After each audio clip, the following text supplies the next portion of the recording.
Passport issue ও নবায়নের ক্ষেত্রে থাকছে না পুলিশ ভেরিফিকেশন। মঙ্গলবার 4 ফেব্রুয়ারি স্বরাষ্ট্র মন্ত্রণালয়ের সূত্রে এই তথ্য জানা গেছে।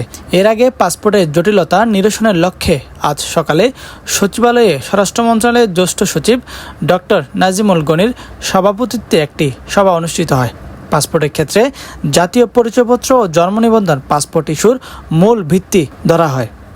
এ দুটি সঠিক থাকলে পাসপোর্টে দেওয়ার ক্ষেত্রে কোনো বাধা থাকার কথা নয়। উপদেষ্টা পরিষদের সবাই এমন মতামত উঠে আসার পরই এ নিয়ে কাজ শুরু করে স্বরাষ্ট্র মন্ত্রণালয়ের সুরক্ষা সেবা বিভাগ।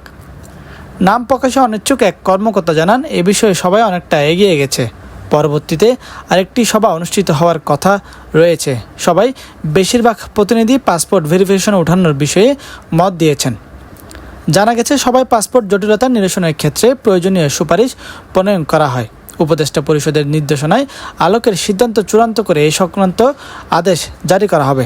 সবাই প্রধান উপদেষ্টার কার্যালয়, আইন, বিচার ও সংসদ বিষয়ক মন্ত্রণালয়, প্রবাসী কল্যাণ ও বৈদেশিক কর্মসংস্থান মন্ত্রণালয়, পুলিশের বিশেষ শাখা সহ অন্যান্য বিভাগের প্রতিনিধিরা উপস্থিত ছিলেন।